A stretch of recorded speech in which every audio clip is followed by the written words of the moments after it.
चलिए देखिए, आज सेकेंड पार्ट श्रम विभाजन एवं जाति प्रथा का 25 तक हम लोग करवाए थे। उसके बाद जो है हम लोग आगे बढ़ते हैं।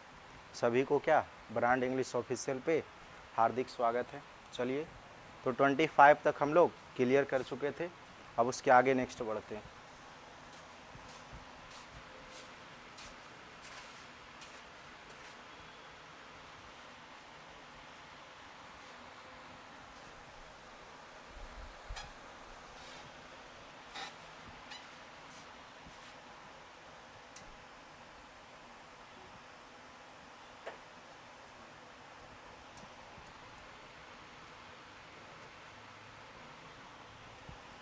चलिए, तो 26 नंबर क्वेश्चन देखिएगा।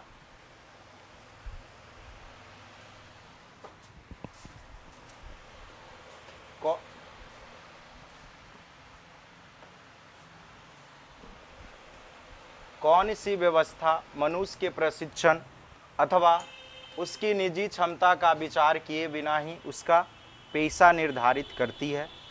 तो ए में जाति व्यवस्था, बी शासन व्यवस्था, सी में मध्ययुगीन व्यवस्था, डी में आधुनिक व्यवस्था। तो कौन सी व्यवस्था मनुष्य के प्रशिक्षण अथवा उसकी निजी क्षमता का विचार किए बिना ही उसका पेशा निर्धारित करती है?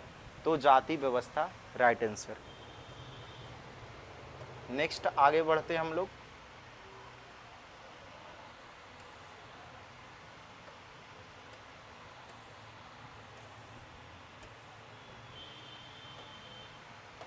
चलिए देखिएगा 27 नंबर क्वेश्चन क्या। आधुनिक मनु कहा गया है डॉक्टर राजेंद्र प्रसाद को। यहाँ पे महात्मा गांधी लिखा हुआ है। सच्चिदानंद सिन्हा, डॉक्टर भीमराव अंबेडकर। तो इसका right answer doctor Bhimrao Ambedkar. चलिए नेक्स्ट बढ़ते हैं।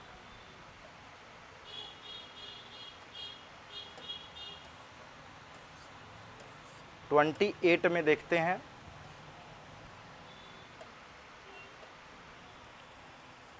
ट्वेंटी 28 में देखिए, संचारित का शब्दार्थ होता है या संचारित का पर्यायवाचित, सेम वर्ड बोल रहा है इसमें। आरोहित, चालित, प्रवाहित, स्वचालित। स्वचालित का मतलब अपने से चलना, प्रवाहित का मतलब बहना। तो इसका राइट आंसर बी चालित। नेक्स्ट देखते हैं आगे।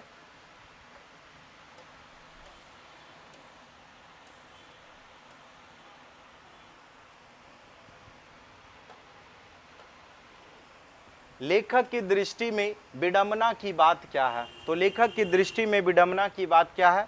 तो ए ऑप्शन दिया हुआ है, जातिवाद के पोषकों की कमी नहीं है, जातिवाद के पोषक नग्न है, आर्थिक दृष्टि के जातिवाद उचित है, जातिवाद लोकतंत्र के विरुद्ध नहीं है।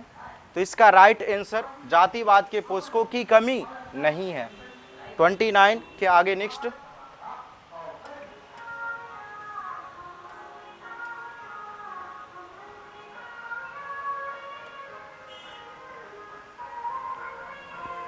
लेखक की दृष्टि में आदर्श समाज कैसा होना चाहिए? जिसमें स्वतंत्रता, समता और भ्रातृत्व का भाव हो, जिसमें सभी धनी हो, जिसमें सभी पढ़े लिखे हों, जिसमें सभी स्वस्थ हो। तो इसका राइट आंसर जिसमें स्वतंत्रता, समानता और भ्रातृत्व का भाव हो। तो इसका राइट आंसर सी नहीं, ए हो जाएगा। ए। नेक्स्ट आगे।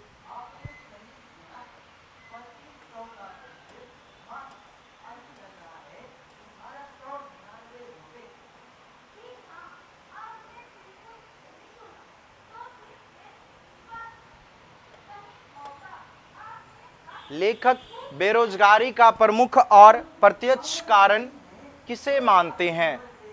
तो ए में दिया हुआ है अशिक्षा, बी जनसंख्या, सी जाति प्रथा, डी उद्योग धंधों की कमी को। तो इसका हो जाएगा, इसका हो जाति प्रथा राइट आंसर सी।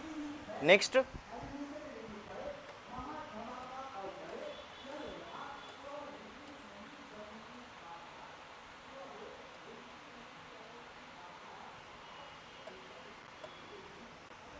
चलिए भीमराव अंबेडकर का जन्म कहाँ हुआ है? तो महू मध्य प्रदेश 14 अप्रैल 1891 ईस्वी को। और इन्होंने पीएचडी की उपाधि कब हासिल की थी? 1916 ईस्वी।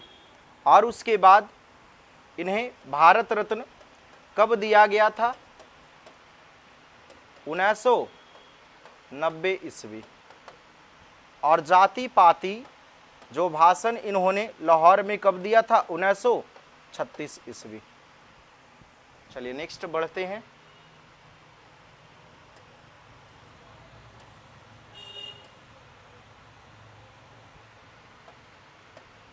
देखिएगा, बहुत ही प्यारा सा क्वेश्चन है।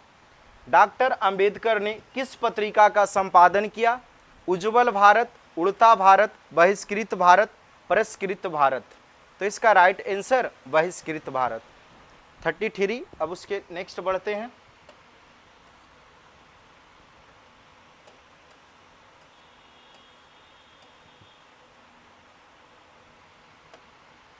चलिए नेक्स्ट क्वेश्चन।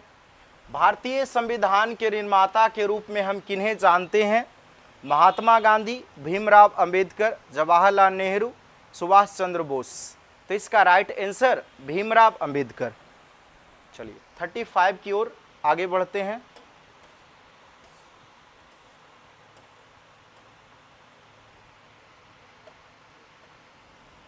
चलिए, डॉक्टर भीमराव अंबेडकर का वाङ्मय हिंदी के कितने खंडों में प्रकाशित हो चुका है? तो 21 खंडों में प्रकाशित हो चुका है। इसका राइट आंसर हो जाएगा। चलिए नेक्स्ट देखिएगा 36 नंबर। बस ध्यान से आप लोग देखते जाइए, आपको सारा जो है VVI क्वेश्चन ही बताया जा रहा है, जो आपका क्वेश्चन बैंक का सारा क्वेश्चन है।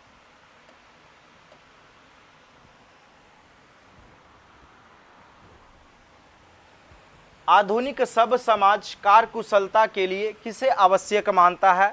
श्रम विभाजन, धन विभाजन, जन विभाजन, जाति विभाजन। तो इसका राइट आंसर श्रम विभाजन, ए इसका राइट आंसर। चलिए नेक्स्ट आगे की ओर बढ़ते हैं। 37।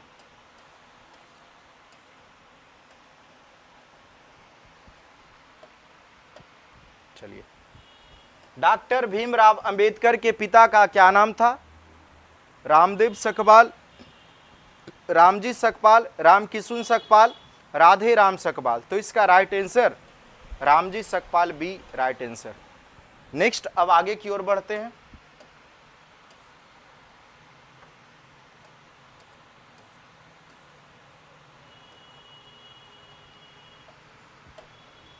चलिए 38 में भीमराव अंबेडकर की माता का क्या नाम था?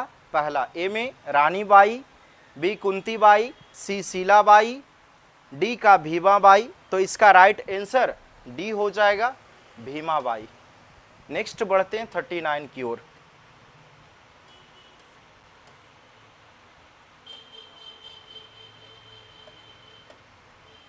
चलिए, डॉक्टर भीमराव अंबेडकर ने पीएचडी की उपाधि कब प्राप्त की या धारण की? तो 1916 1916 ईस्वी, सी इसका राइट आंसर। चलिए नेक्स्ट 40 की ओर बढ़ते हैं।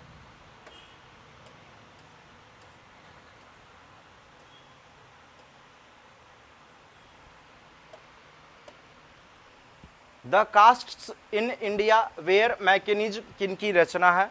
भीमराव अंबेडकर, राम मनोहर लोहिया, महात्मा गांधी, दयानंद सरस्वती। तो इसका राइट आंसर भीमराव अंबेडकर की, ए ऑप्शन राइट।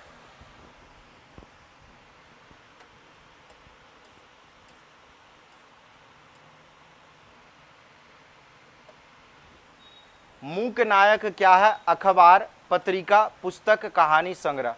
तो मूक नायक आपका पत्रिका है, तो इसका बी राइट आंसर। नेक्स्ट 41 हो गया। अब उसके आगे बढ़ते हैं।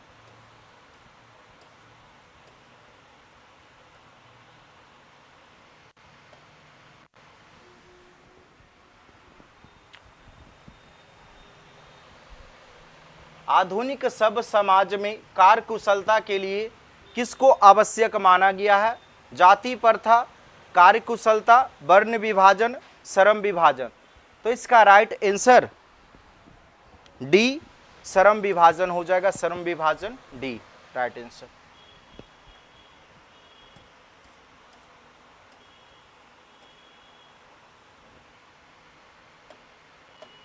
चलिए 43 देखिएगा, जाति प्रथा भारत में क्यों एक प्रमुख कारण बनी हुई है?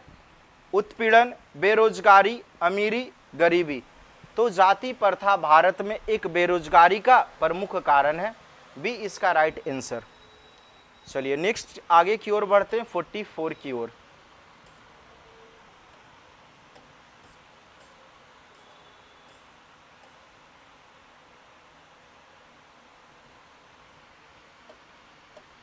चलिए, बाबा साहेब यानी भीमराव अंबेडकर का विख्यात भाषण इनमें से कौन सा है? भारत भक्त ऑफ कास्ट, नकेन के प्रपदय, एनिहिलेशन ऑफ कास्ट, इनमें से कोई नहीं। तो इसका right answer annihilation of caste. चलिए 44 हो गया, 45 की ओर हम लोग बढ़ते हैं।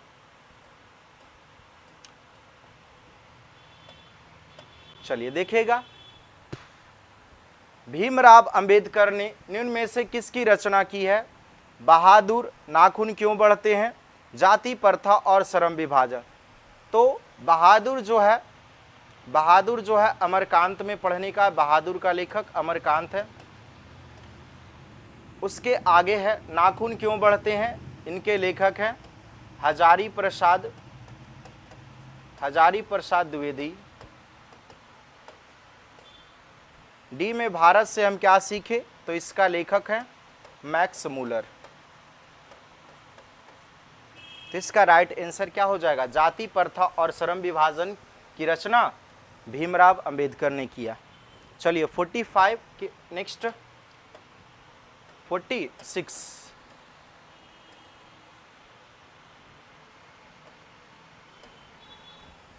श्रम विभाजन और जाति प्रथा गद्य की कौन सी विधा है? कहानी, निबंध, शब्द चित्र, तो डायरी। D diary. तो इसका राइट आंसर बी निबंध। 46 के आगे बढ़ते हैं 47।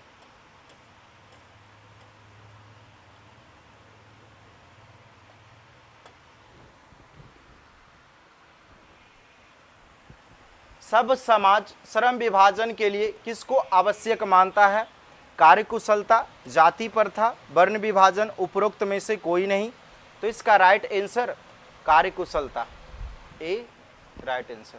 चलिए 47 के आगे नेक्स्ट बढ़ते हैं 48। चलिए ये बहुत पूछा गया एग्जाम में। भारतीय संविधान के निर्माण में महत्वपूर्ण भूमिका किसकी है? तो पहला भीमराव अंबेडकर, ज्योतिबा फुले, राजगोपालाचारी, डी महात्मा गांधी। तो इसका राइट आंसर क्या हो जाएगा? भीमराव अंबेडकर।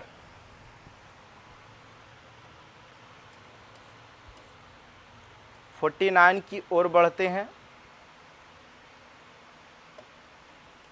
श्रम विभाजन और जाति प्रथा के लेखक कौन है? Doctor Ram Manohar Lohia, Baba Saheb Bhimrao Ambedkar, Mahatma Gandhi, doctor Sampurnanand. तो इसका राइट आंसर भीमराव अंबेडकर हो जाएगा। नेक्स्ट है जो लास्ट क्वेश्चन 50। ये शायद लगता है रिपीट क्वेश्चन हो गया है। लेखक की दृष्टि में विडंबना की बात क्या है?